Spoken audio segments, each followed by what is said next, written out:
नमस्कार, मी अक्षता. तर आत्ताच मी डबे घासून दिले ताहूनला. तर आता ते लावून घेऊ राहिले तिथं तिथून सगळे डबे लावले का मग भरायला पटकन होतात, त्याच्यामुळे मग त्यांच्याकडे तेवढं काम दिलं. आणि आज केलं खीर केली आहे, चपात्या आहेत आणि खिचडी भात आहे आणि चटणी आहे. तर आता पटपट डबे भरतो. आज थोडंसं लवकर झालंय आणि आवनचं पण काम जरा मी आज हलकं केलंय, कारण की आतापासून मी लावले चपात्याला ताई. कारण की सगळं ओव्हरऑल जर बघायला गेलं तर थोडासा लोड येत होता दोघांवर पण.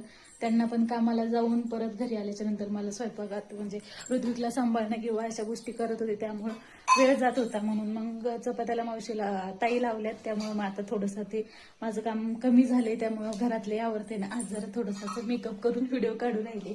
तर उद्या सानूला शाळेत जायचंय, तिची 9वार उद्याची तयारी चालू आहे, ती पण पूर्ण करायची. उद्याचा व्हिडिओ पण पाहायला विसरू नका. तर चला आता डबे भरून घेऊ. तर आता लागलो डबे भरायला. ते भरते चपात्या, मी भरते इकडे खीर, कारण की मग 8 वाजता आलीत परत त्यांना घेऊन जायचं, त्यामुळे दोघांनी भरलं तर पटपट होईल.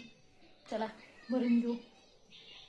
आवडला आमच्या व्हिडिओत यायला आवडत नाही, पण मी बस त्यांना घेते, त्याच्यामुळे ते कधीच व्हिडिओत बघत नाही. इकडे बघावं, ते व्हिडिओकडे बघणारच नाही, कारण त्यांना आवडतच नाही मी त्यांना व्हिडिओत घेतलेलं. मस्त असा खिचडी भात केला होता, तसा दिसतोय. मग तुम्हाला दाखवते तेवढे डबे लावायचे ते आव बसलेले असतील, बाकी सगळं काम माझ्याकडे करून देते. करायला कोण भरते सगळे डबे?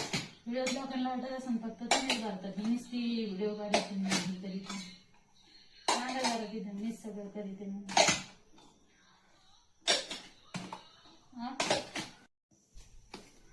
तर पटापट डबे लावून घेते, कारण की आवडूनपेक्षा मला जास्त स्पीड असते. स्वतःचं कौतुक करून नाही घेते, जे रियालिटी आहे ते सांगते, कारण की मला सवय झाली, हात बसले, त्याच्यामुळं त्यांच्यापेक्षा जास्त फास्ट भरता येते आणि लावता येते. तर आजचा ब्लॉग तुम्हाला कसा वाटला आणि माझे रोजचे व्हिडिओ तुम्हाला पाहायला आवडतील का मला कमेंट करून सांगा, आणि व्हिडिओ कसे वाटतात ते पण सांगा. अजून काही माहिती तुम्हाला हवी आहे ते पण मला कमेंट करून नक्की सांगा, आणि फॉलो करायला विसरू नका. आणि आता बरेच जण व्हिडिओ बघतील आणि काय लावलंय, काय चाललंयच. मला आवडतंय म्हणून मी करते, तुमच्यासाठी करत नाही, त्यामुळे तुम्ही फोटो दाखवून घेऊ नका. नसेल बघायचं तर बघत नका जाऊ, करायची नाही. चलो बाय.